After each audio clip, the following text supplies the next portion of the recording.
朝鲜、俄罗斯之间是有货物往来的。三国的国旗，北朝鲜、中国、俄国。黄川村是中国唯一能同时看到俄罗斯和北朝鲜的地方，也是中国距离日本海最近的地方。在本集影片，阿树和你实地探访中朝俄三国交界处的黄川村，了解今天中国、俄罗斯、朝鲜三国的边境线是由哪些历史事件一步一步演变而来的，以及中国是如何在短短2年时间内割让了100多万平方公里的领土的。随着今天东北亚地缘政治的演变，中国的船只重新获得出海权，并走图们江驶入日本海，能否再次成为现实？你好，我是阿树，欢迎和我开启新一集的中朝俄三国边境之旅。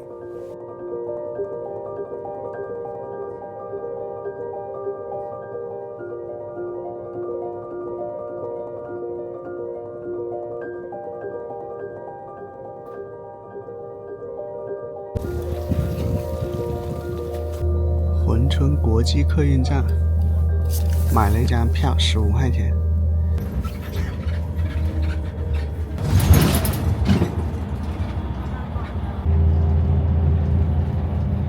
这东北的稻田啊，这一片是还好的，刚才我看到一片被大风吹塌了很多。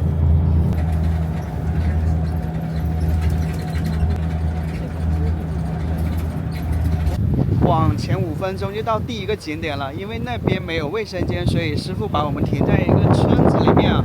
村子的商铺牌匾上有汉字跟朝鲜语，这里大概是一个朝鲜族村落。师傅让我们在这里买点补给。风特别大，这里叫九沙坪，面包馒头，很多的一个米面粮油。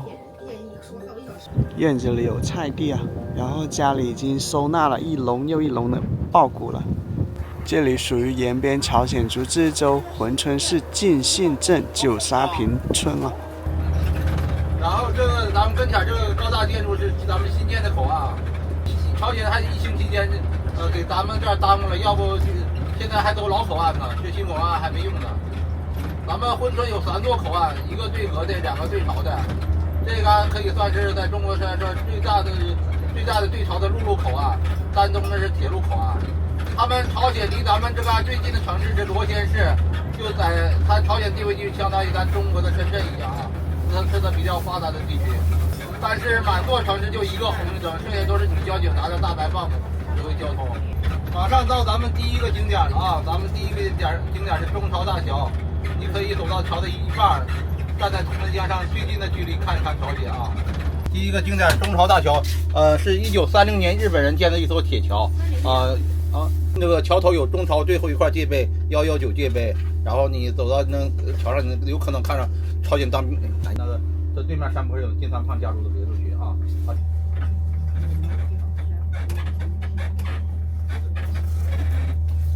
这一块就是沿着中朝边境线的最后一块中朝界碑。这里发朋友圈可以定位到朝鲜，朝鲜日游。这就是中朝的一个大桥，跟在图们市是一样的，只能走到一半啊。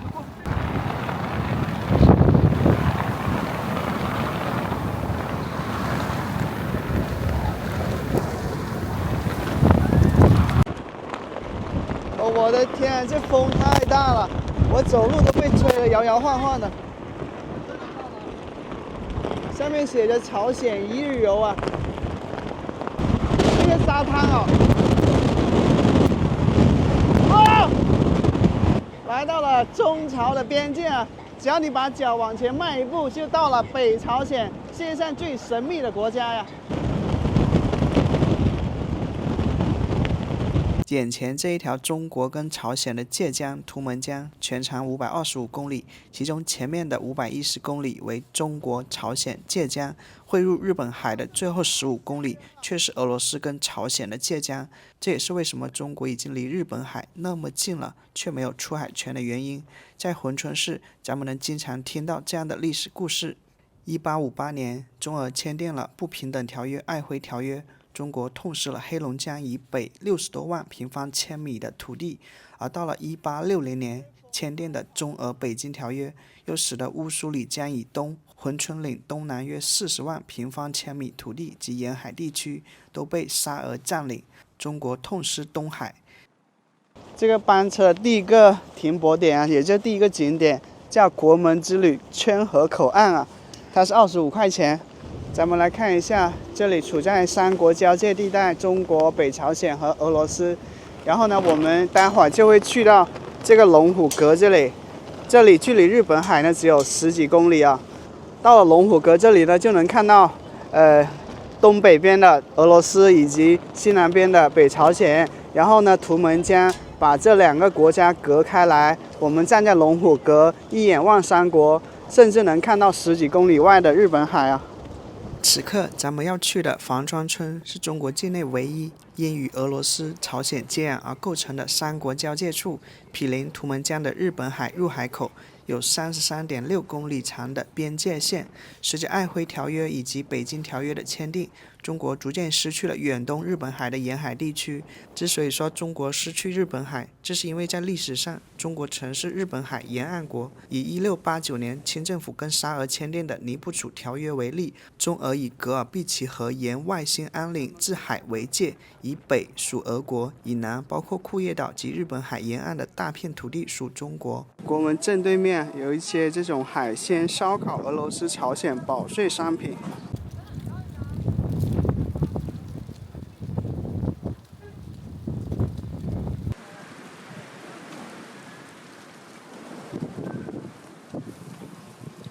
距离珲春市区43公里，咱们走到这个丘陵上头，远眺朝鲜啊。这里有个碉堡简介啊，张古峰事件发生地约15公里，建于日伪时期。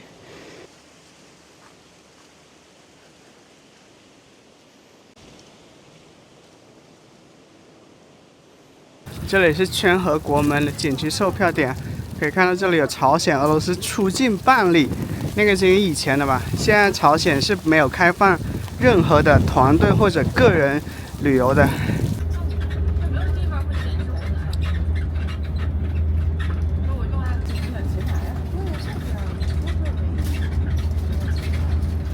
现在玩带扣的啊。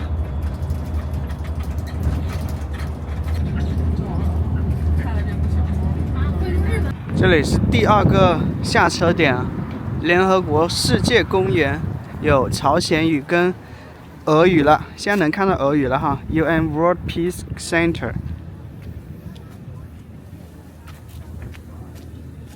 之前在中朝边境呢，只能看到2种语言，汉字跟朝鲜语，到这就能看到3种语言同时出现了，俄语、朝鲜语还有汉字。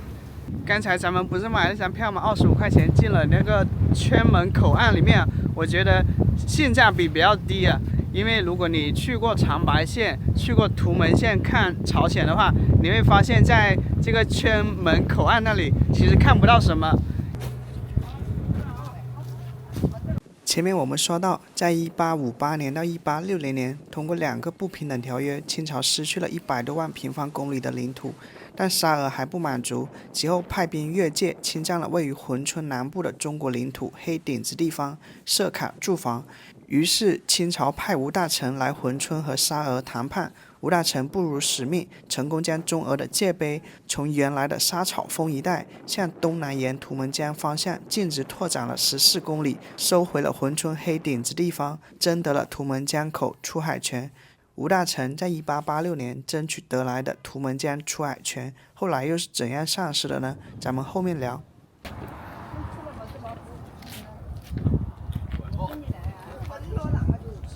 眼前这条路叫阳光坪路堤，它位于晋信镇通往房川的公路上，被誉为天下第一堤，距市区50号公里。历史上的房川犹如一块悬于海外的飞地，房川与内地之间有2处地峡，最窄的阳光坪段于1957年被图们江水冲断，当地的老百姓乘长机借走俄境出入房川。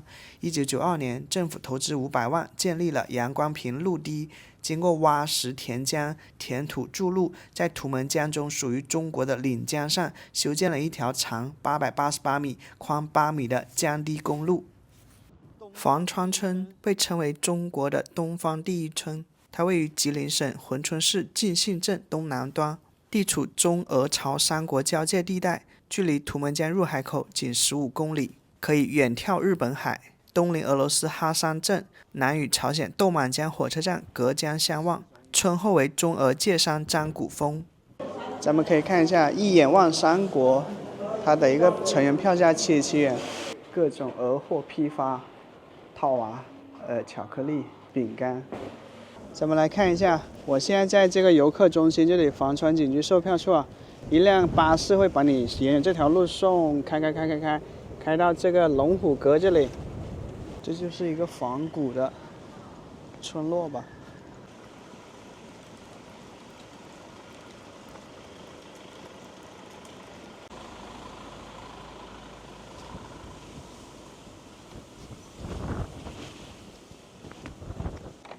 这些它不是商铺的，它是一间一间的民居啊，有人生活，有的没有。你像这个写着党员家庭户啊，我觉得这些房子应该是国家为生活在边疆地区的居民啊，然后修建的一些房子，还给一些补贴，毕竟他们在边疆生活，也某种意义上等于在边疆，为边防提供一份力了。也就2、3。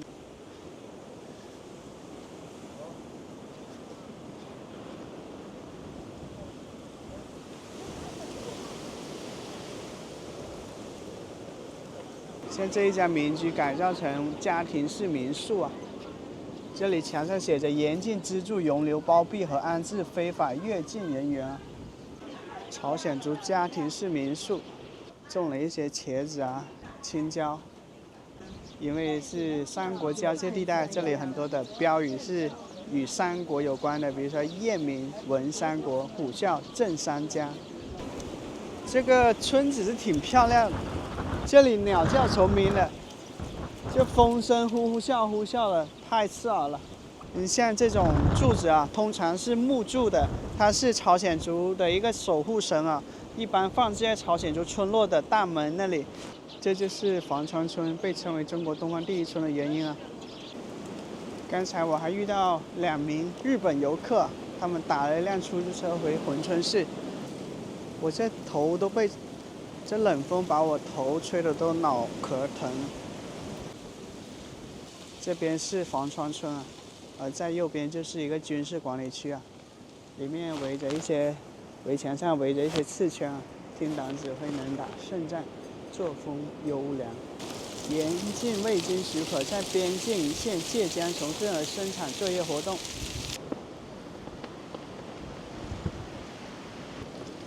国门卫士连。沈阳军区2003年3日，左边就是军事管理区，保卫祖国，全时待战，随时能战。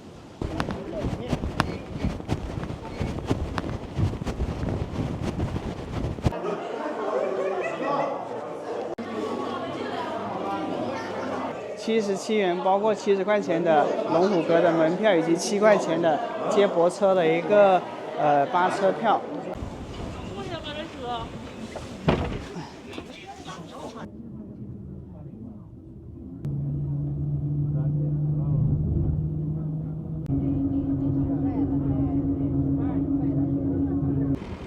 这一座就是龙虎阁了。现在电梯排队通道，龙虎阁电梯入口。游览龙虎阁呢，这个历史意义大于旅游意义啊。这里有一块巨大的浮雕吧，固边强国，振我中华，不忘初心，砥砺前行。第一缕阳光所照地，珲春。龙虎阁还是挺高的，大概有10层左右吧。在这里写着龙虎时刻。既然是爱国主义教育基地，我觉得这个票价是不是可以降低一点点？7块钱我觉得有点贵。房川旅游，俄罗斯纪念品店。龙虎阁是无纸化检票的，它是刷身份证的。然后呢，这里是不让外国人参观的一个景区啊。排队等电梯，电梯直达11楼，其他楼层不停。到11楼了。首先看到就是对面的图们江啊，对面就是北朝鲜了。北朝鲜的一些庄稼地，有一些小小的房屋散落在庄稼地里面，但是不多。沿着侧面台阶往下走，10楼是室外观景台，下景电梯在9楼，一层一层往下走，还有展览馆。哦，能看到日本海，不用望远镜都能看到日本海。这边是军事管理区啊，祖国前哨。12楼跟11楼是室内的观景台啊，咱们上最高楼12楼看一下，这就是12楼了。图们江波光粼粼的，一辆北朝鲜的汽车。最近我在看一本书啊，叫《黑龙江往事》，里面就非常详尽的记录了，黑龙江是怎么一步一步丢失掉的。现在黑龙江就是掐头去尾了嘛，入海口没有了，包括眼前的图们江。这里距离日本海的直线距离只有9.8公里，也是因为这个中俄北京条约啊，然后呢，咱们也没了一个入海口，所以假设啊，如果东北它有2个入海口，一个是黑龙江的，一个是图们江的，那么它的命运会不会改写呢？我们知道中国今天的这种经济中心主要是有，比如说珠三角、粤港澳那片，以及长三角、三角洲这一片、京津冀这一片。就是东北的这种存在感可以说比较低啊。今天呢，东北广袤的领土里面，如果它要走海运的话，它必须要从黑龙江也好、吉林也好，走到这个丹东，走到大连，就是你南下绕一大圈。如果说你有这个图们江入海口以及黑龙江的入海口的话，你一下子就能通过这一条并不是很长的这个图们江，直达这个日本海，然后连接太平洋。咱们知道这个河道的航运以及这种入海口的经济价值是非常大的，所以很可惜啊。远望三国景点，这里素有燕鸣闻三国，虎啸惊三江，花开香三林，上与传三邦之美誉。展现在我们眼前的这条江叫图们江，发源于长白山东麓，向东流入日本海。河流全长525公里，其中510公里为中朝界江，15公里为入海口。与我们隔江相望的是朝鲜民主主义人民共和国罗金先锋市的劳动区，我们称作豆满江里，人口约13000人，主要设施有学校、医院、木材加工厂、车站等。罗金先锋市1992年由朝鲜政府批准为对外开放的经济开发区，实行封闭式管理，也是朝鲜唯一的外国人不需签证便可前往的地区。图们江对面有火车车厢的位置，是豆满江火车换装站。因为朝鲜和中国一样用国际标准轨道，而俄罗斯用的是宽轨，所以俄朝两国运输物资需要在这里进行换装。在火车站左侧数厘米有一座绿色房顶的建筑物，是俄朝军方会务站，是当时金正日访问俄罗斯时修建的一个临时休息区。沿着会务站再往远处看，两山缺口之间的水域是朝鲜境内的淡水湖，叫西泮浦。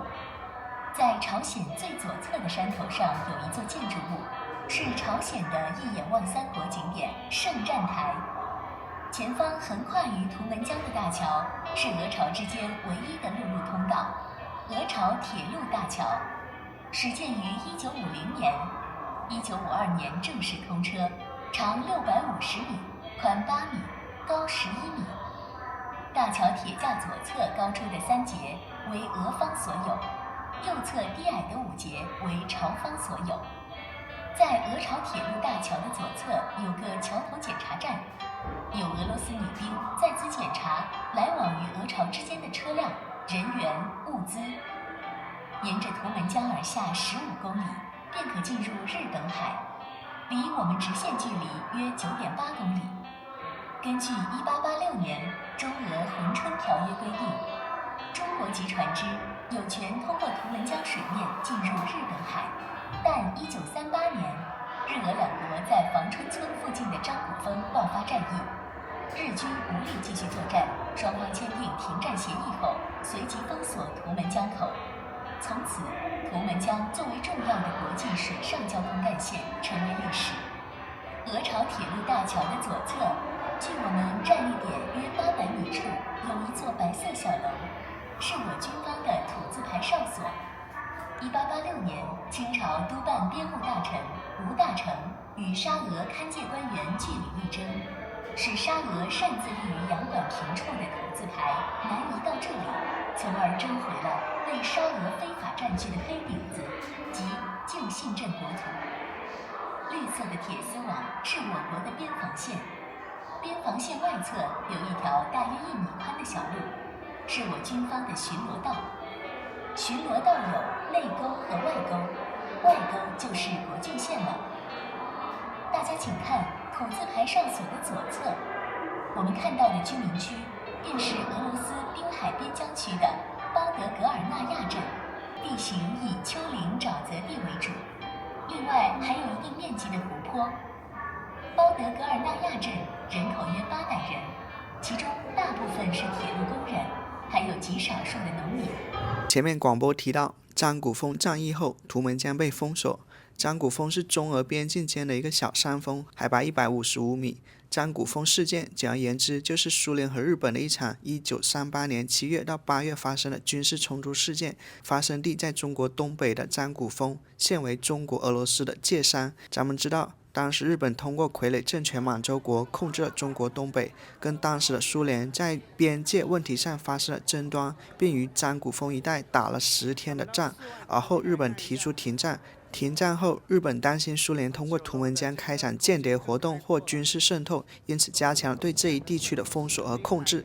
而苏联远东地区与图们江接壤，苏联担心日本利用图们江的水运发动进一步的军事挑衅，所以苏联这边呢也加强了对边境的管控和对河流航运的封锁。中国、俄罗斯、朝鲜边境纪念。我们一个人一个人吗？开这么长时候，我们都不知道。好多游客是有备而来的，都是带着望远镜的，或者是在附近租的。哦，可以看到啊，朝鲜一辆这个客运的运货的火车，而且还是烧煤的呢，我看滚滚浓烟。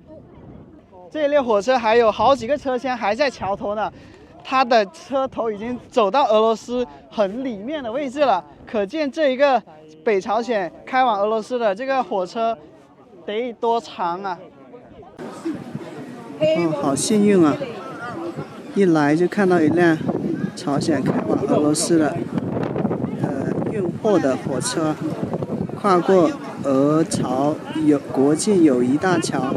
如果说1938年张古峰事件后，日苏两国封锁了图们江，让中国暂时失去了1886年吴大成争取来的图们江出海权，那么在1950年，苏联和朝鲜修建的这一座国境友谊大桥，就彻底斩断了中国通过图们江驶入日本海的可能性。即便在今天，中俄关系还算不错，中国跟俄罗斯就中国船只重新获得出海权一事进行各种会晤而磋商，但是这座大桥几乎是无解的难题，因为它的桥梁太低了，中国船只根本无法通行。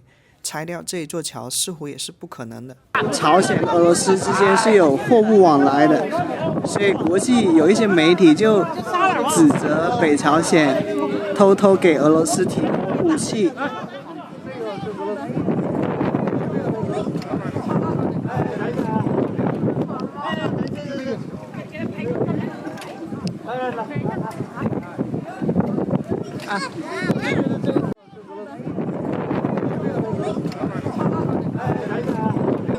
它的一个车厢是绿色的，里面感觉载了满满的货物呢。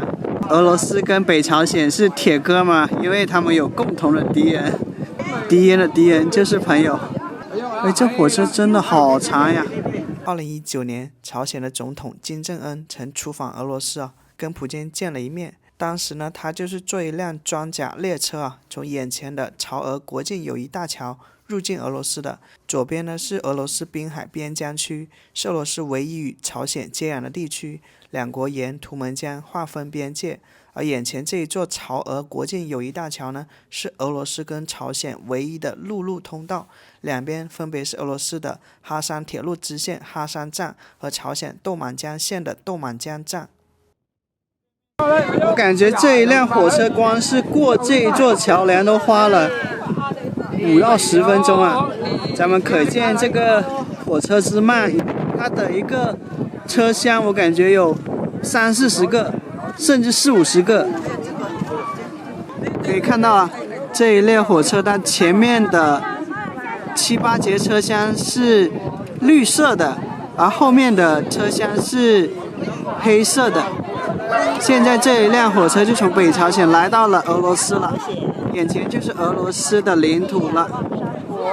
看一下这里面有一面祝福墙吧，愿世界和平，祖国繁荣。你的心愿是什么呢？2024年。这里是图们江啊，我是沿着图们江一路往这个北边走的，先是到了长白朝鲜族自治县，后来又到图们市，再到珲春市啊。出租望远镜30元，祈福。9楼有一个爱国主义教育基地。哦，这里就是俄国的军人跟清朝的这个外交人士在交谈怎么去切割土地啊，丧权辱国。这是俄罗斯吗？这是俄罗斯吗？走，睁开眼。你怎么在这里？我们走了。这怎么是俄罗斯？再看一眼吧，一眼望三国。图们江、北朝鲜、俄罗斯、日本海。回去的路上，我又看了一些相关的报道。中国走图们江入海可以说是困难重重，因为即便俄罗斯同意了，还要征得朝鲜的同意呢。另外，即便把朝俄国境大桥重修筑高，但图们江下游的航道较浅，不适合大型船只通行，挖深的投入产出比似乎也不高。所以现在无论是民间还是官方啊，有一种讨论就是从房川挖运河连通俄罗斯的哈山湖，从哈山湖走运河直抵日本海。这种设想或计划究竟是一厢情愿，还是有实现的可能？或许只有时间才能给出答案吧。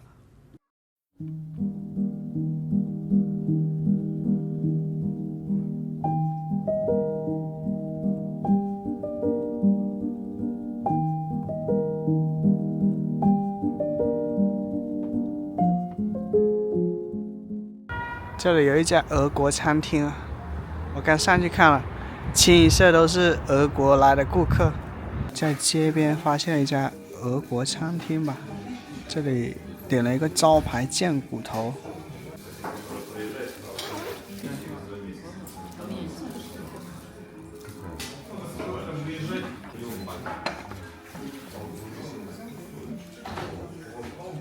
这个酱骨头挺大的，这是我的手啊，有我一个手那么大。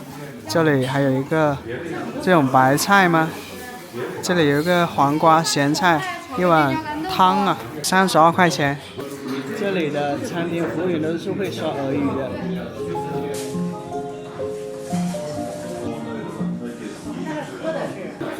来口热汤啊！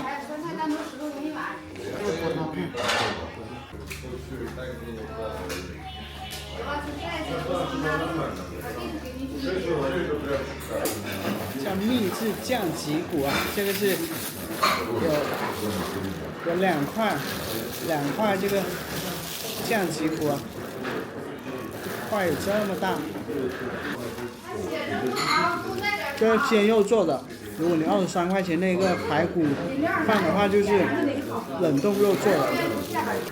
这个肉是热乎乎的，冬天吃特别舒服。这身边全是俄语啊。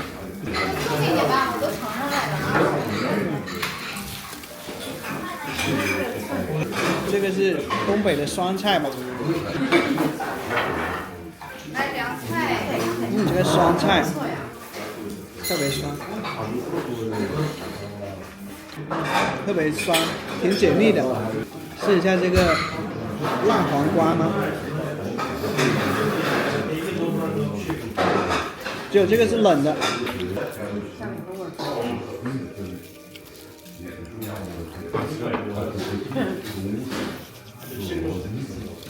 如果胃口小的人，光吃这2块酱脊骨都吃饱了。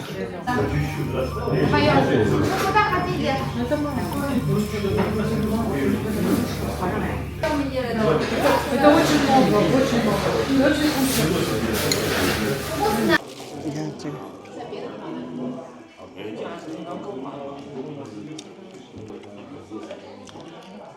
我觉得俄罗斯人比中国人会享受的多了，就是以前你会以为俄罗斯现在还在打仗啊，仿佛就是与整个西方世界为敌这样子啊。那么他的人民是不是也生活在这种愁眉苦脸之中呢？为这个民族的未来，为国家的未来，为他们自己的未来担忧啊？其实不是的，你看一下这些俄罗斯人，他们就是坐在这个餐厅里。然后2个人含情脉脉的对话，就感觉是仿佛就意识不到自己的这个国家在打仗啊。俄乌战争爆发以后啊，看新闻上说这个强制征兵，然后呢很多的青壮年就是适合当兵年纪的一些青壮年呢，就跑到他邻国的国家去了，就逃避这个兵役，就感觉就是民众的生活水深火热一样。但是你看一看对面那些哥们儿，2个哥们儿，然后呢把酒言欢，对酒当歌的，就是一边唠嗑一边这个谈笑风生的，跟这种媒体上的形象啊，就是这些青壮年要逃避国家的服兵这种强制征兵啊，两回事儿。你能感受到的是他们那种松弛感，或者说是他们那种享受生活的性格啊。这一条街的餐厅啊，很多的俄罗斯人啊。俄罗斯人跟中国人还是很不一样的。刚才我邻桌的那一对老夫老妻啊，就是聊天聊得开心了，聊到情投意合处啊，就起身嘴对嘴亲吻。因为我相信啊，在中国的老夫老妻里面，应该是很难会出现这样的情形的，就是他们这种相处方式啊，还是挺有这种观念的冲击感的。以上就是本集我和你分享的全部内容，不知道我有没有讲得清楚。如果你觉得拍的还不错，不要忘了帮我点赞订阅我的频道，这对我是很大的帮助。下集是珲春市最后一集影片，阿树误打误撞闯入了珲春市一家大量北朝鲜女工打工的中国工厂，这是阿树第一次和北朝鲜人交流，给我带来许多的冲击，敬请期待。感谢收看，我是阿树，我们下期见。